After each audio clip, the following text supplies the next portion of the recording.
18 de julio de 1994, a las 9:53 de la mañana explotó una bomba frente a la entrada de la Asociación Mutual Israelita Argentina, más conocida como AMIA. Una camioneta se aproximó a la puerta del edificio y detonó una carga explosiva. Provocó un estallido que produjo el colapso de la parte delantera del edificio. Daños en el radio aproximado de 200 metros. La muerte de 85 personas y más de 300 heridos. Pese a que se realizaron juicios por encubrimiento y conexiones locales, nunca hubo detenidos. En el 2024, el máximo tribunal penal de Argentina dio por probado que Irán estuvo detrás del atentado, siendo el grupo militante chiita Hezbolá el ejecutor, y declaró el atentado del 18 de julio de 1994 como un crimen de lesa humanidad, al determinar que se cometieron graves violaciones a los derechos humanos. Pasaron 30 años desde aquel día fatídico que quedó grabado en la memoria de la sociedad. Un día en el que el dolor y la tragedia se apoderaron de las calles, dejando un vacío imposible de llenar.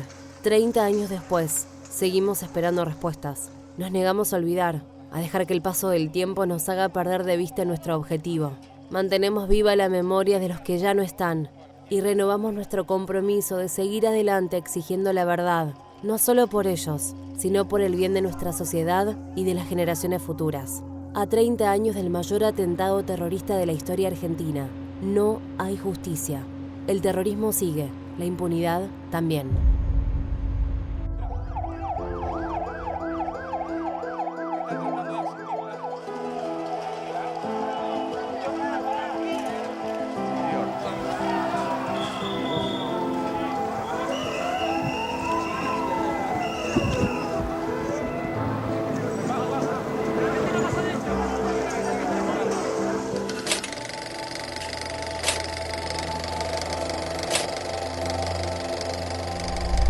Soy Daniel Pomeranz, protagonista del atentado a la AMIA.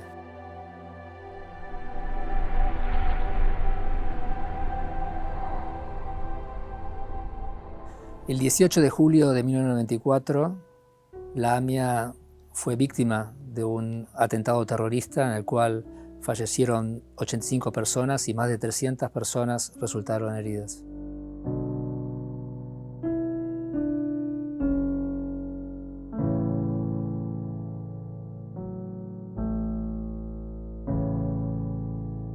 Ese día me encontraba en mi oficina. Yo tenía en ese momento mi oficina en el segundo piso del viejo edificio de la calle Pasteur. Era primera hora, solía entrar muy temprano y ese día también empecé muy temprano, 8:30 yo ya me encontraba tomando el primer café. Era un día diferente porque era el día posterior al Mundial de Fútbol de Estados Unidos. Como argentinos, el tema obviamente de conversación era ese, con los primeros compañeros que me encontraba esa mañana. Y bueno, y así transcurrieron los primeros minutos hasta que recibo un llamado de un compañero de trabajo que me dice que quiere tener una conversación conmigo, una reunión conmigo. Y le pedí que sea en otro momento y él me insistía de que era necesario que conversáramos esa mañana. Era una persona mayor que yo. Y esa cuestión generacional, ¿no? me llevó a decirle, bueno, vamos a encontrarnos, pero te voy a ir a ver yo a tu oficina. Entonces voy a su oficina y recuerdo que la conversación transcurrió de parado. Si yo estaba parado, él estaba parado y él me hacía una consulta.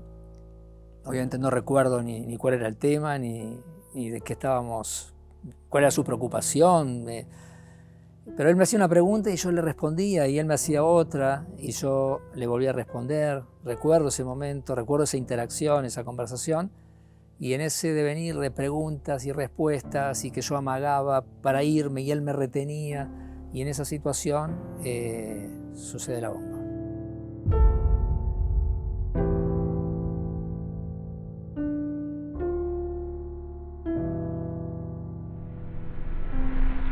Lo primero que recuerdo es un temblor, oscuridad, una densa nube de polvo, un olor muy penetrante, la imposibilidad de verlo porque una nube de polvo muy densa se levantó en ese momento. Él tambalea, yo lo sostengo, Siento unos pinchazos en la espalda y en otros lugares del cuerpo. Verifico después al salir que eran vidrios que al estallar se incrustaron en diferentes lugares. Y recuerdo gritos de gente que estaba en ese mismo lugar o cercano. La primer pulsión fue salir de ese lugar. Los gritos justamente, algunos mencionaban eso, vayamos hacia el fondo. En el fondo había una pequeña terraza y es hacia allí que nos dirigimos un poco a tientas y un poco orientándonos por una débil luz que entraba por una ventana y logramos salir. Cuando logré salir del edificio me dirigí al frente de la calle Pasteur, donde estaba la sede de AMIA, y pude ver de frente el horror de la destrucción y pude ver también las primeras personas que se acercaban a brindar su auxilio.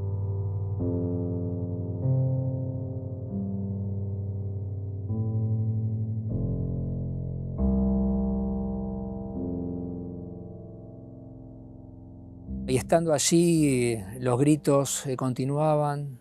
Escucho gritos de personas que estaban en el primer piso, alguien que estaba en el mismo nivel, pero un piso más abajo, en la parte posterior del edificio, pidiendo socorro. Las personas que estaban al lado mío, bueno, como una situación de estupor, ¿no? De estar todos alelados sin entender muy bien el momento, la situación. Lo que atino a hacer en ese momento es salir de allí, y recuerdo que fui de un lugar al otro, como desde esa pequeña terraza a otro lugar y de ese lugar a otro lugar. Termino encontrándome en la terraza de un edificio que da sobre la calle Tucumán. La calle Tucumán es justo a la vuelta de la calle Pasteur, que es donde está la sede de la AMIA. Y bueno, termino bajando y saliendo por la puerta de ese edificio sobre la calle Tucumán. Pego la vuelta para ponerme enfrente del edificio, y es en ese momento donde veo el horror.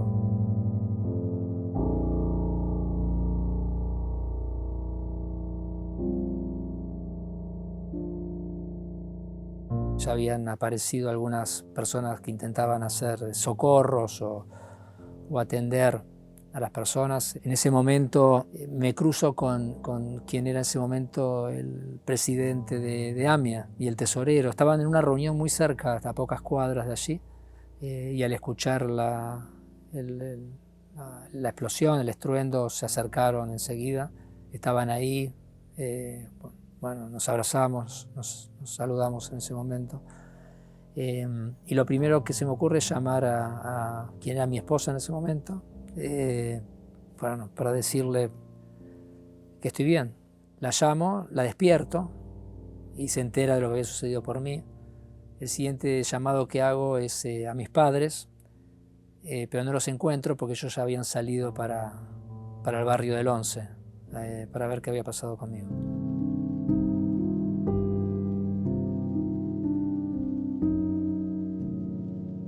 Bueno, los días posteriores fue una continuidad del horror del momento inicial, por múltiples razones, ¿no? Por un lado, los familiares que querían saber qué había pasado con su ser querido. Las personas que fallecieron, que fueron asesinadas esa mañana, no es que sus cuerpos aparecieron enseguida, estaba todo cubierto con escombros, fue necesario toda una remoción, y eso fue paulatino. Mientras eso sucedía, la AMIA trasladó en forma casi inmediata su sede a un edificio que en ese momento estaba prácticamente vacío y que estaba a muy pocas cuadras de la sede de la AMIA actual y la que en ese momento era la sede principal. Y en ese momento los familiares acudieron a saber qué había pasado con sus seres queridos. Entonces era una permanente, como una especie de lugar donde estaban esperando noticias. Eso le daba a la situación un nivel de dramatismo y de horror, de dolor extremo, ¿no? Ver una espera que se continuaba en el tiempo en muchos casos terminó siendo casi una semana. Por otro lado, la necesidad de pensar la vida personal, ¿no? En ese momento yo Una vez que me encuentro con mi familia me voy a hacer curaciones. Me estaban pidiendo que vaya a una clínica, lo hago, voy al hospital de clínicas que está a 200 metros de donde sucedió el atentado, que es el hospital de escuela de la Universidad de Buenos Aires. Es un hospital muy importante, muy grande, de referencia, donde me hacen unas curaciones, bueno, unas suturas y demás, y me indican que vaya a mi casa. Llego a mi casa, había unos familiares ya que estaban allí esperándome. Me acuerdo que me acuesto y después de 2 horas no podía estar ahí, y lo que hago es regresar nuevamente al barrio del Once. ¿Para qué? Para estar ahí, porque no había mucho que tenga que hacer o que pueda hacer en ese momento. Al día siguiente decido volver desde temprano. Yo me acuerdo que a las 8 de la mañana estaba en el edificio en la calle Ayacucho, donde la AMIA se instala y donde termina desarrollando tareas durante varios años hasta la reinauguración del nuevo edificio. Y ahí empezó como una tarea hiperactiva vinculada con la continuidad de la tarea que AMIA realiza. La AMIA es una institución que despliega programas sociales, educativos, en fin, en pro de personas mayores. Hay toda una tarea social que se lleva adelante y fue necesario reconstituirla. Mi manera de conectarme con ese horror y de alguna manera establecer un lazo positivo con mi futuro, con lo que iba a suceder para adelante, justamente fue esa, conectarme con reconvertir la institución y generar que pueda seguir brindando la atención que brindaba hasta ese momento. Sentí la necesidad de colaborar, de estar allí y de abocarme por entero a que la tarea que se venía desarrollando hasta el día anterior continúe.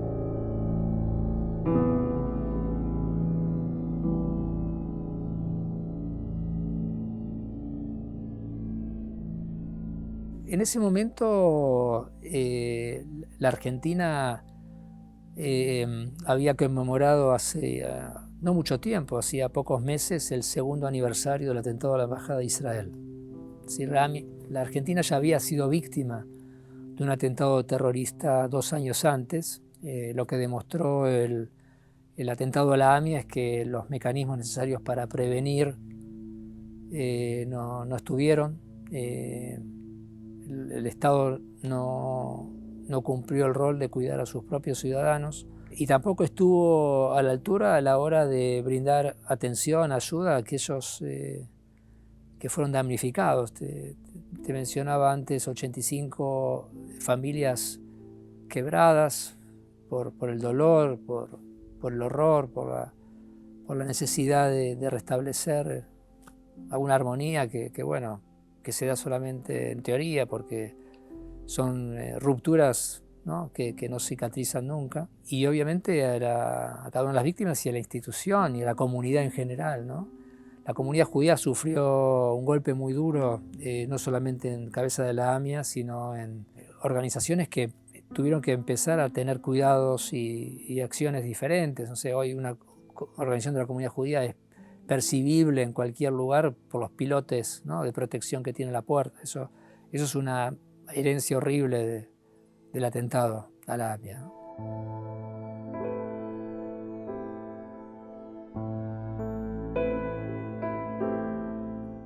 El atentado ocurrió en la Argentina porque era fácil hacerlo. Por eso ocurrió el atentado. Obviamente no se puede entender el atentado en la Argentina sin hacer referencia a Medio Oriente, sin hacer referencia a la situación que tiene el Estado de Israel de conflicto con países que en ese momento y hasta el día de hoy mantienen una situación de conflictiva. Pero la raíz está dada por ese conflicto, y la ubicación geográfica en la Argentina era porque las condiciones de la Argentina en ese momento lo permitían.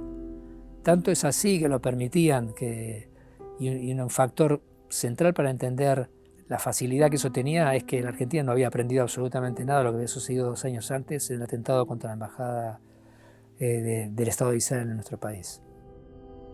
Vamos a ver en el estado en que se encuentra. Es imposible.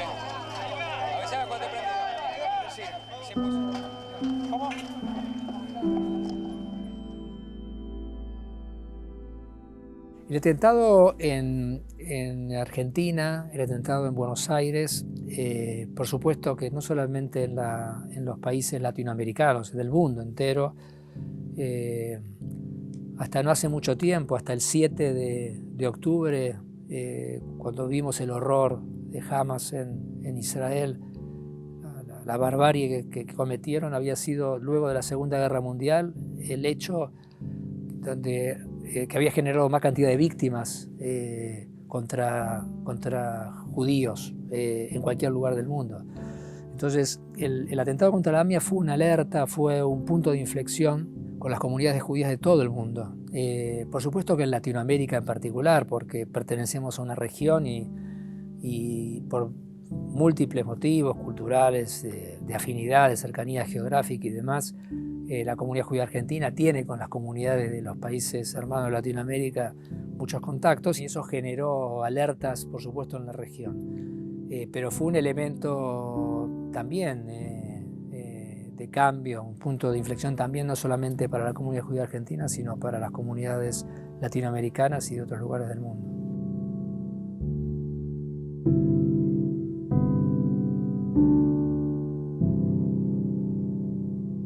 A 30 años del atentado no hay personas que estén penando en la cárcel por los horrorosos hechos que han cometido, por los crímenes que han cometido.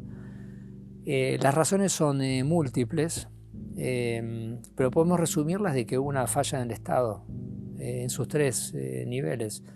Es decir, ha fallado el poder ejecutivo de aquel momento y los que continuaron, de prevenir en el año 94, de acompañar a partir de allí, de establecer condiciones que aseguren a los ciudadanos que estos hechos no se van a volver a repetir nunca más, a generar condiciones de que haya, que no suceda, pero que si sucediera un hecho de estas características, esté la posibilidad de una atención. No tenemos la seguridad de que eso sea así, de acompañar a los otros poderes, al Poder Judicial, por supuesto. Es decir, no ha sido posible condenar hasta el día de hoy. Los mecanismos que se han desplegado han sido insuficientes. Y obviamente también el poder legislativo, es decir, el Estado todo ha fallado en el objetivo que hemos visto en tantos otros países que han sido víctimas de hechos terroristas, ¿no? El esclarecimiento en corto plazo de tiempo, la detección, identificación y apresar a los que han tenido un rol y someterlos a un juicio. Nada de eso ha sido posible en el caso del atentado a la AMIA. 30 años sin justicia y seguiremos trabajando peleando y llevando adelante nuestro esfuerzo personal, institucional, y estoy seguro el de todos aquellos que fueron afectados, y por qué no, el de todos los ciudadanos de bien de la Argentina, para que la justicia impere finalmente.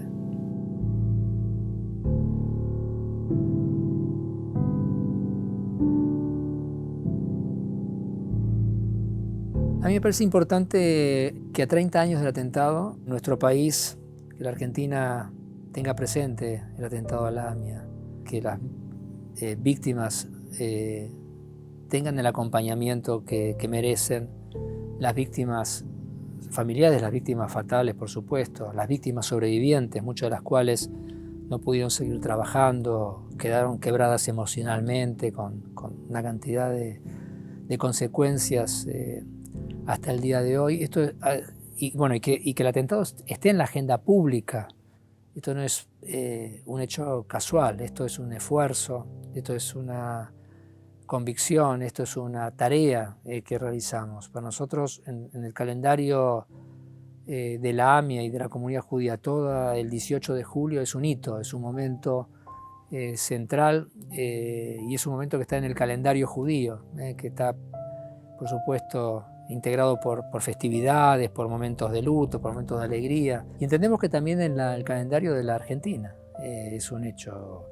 No hay raconto histórico de la Argentina que no se detenga en el año 94 y no se detenga el 18 de julio para referirse a lo que ha sucedido. Es una consecuencia que cruza cuestiones que hacen a las relaciones exteriores de nuestro país, que hacen a tantos otros factores. Y esto es una mancomunión de esfuerzos que obviamente tienen que ver con nosotros, pero también tienen que ver con los medios de comunicación y que tienen que ver con todos, con el liderazgo de nuestro país, sostenerlo, mantenerlo y desear y trabajar para que en un futuro cercano sean los actos y los momentos de recordación sean justamente de recordación, de ejercicio de la memoria, momentos educativos, pero que sepamos que el capítulo vinculado con la justicia ha sido saldado.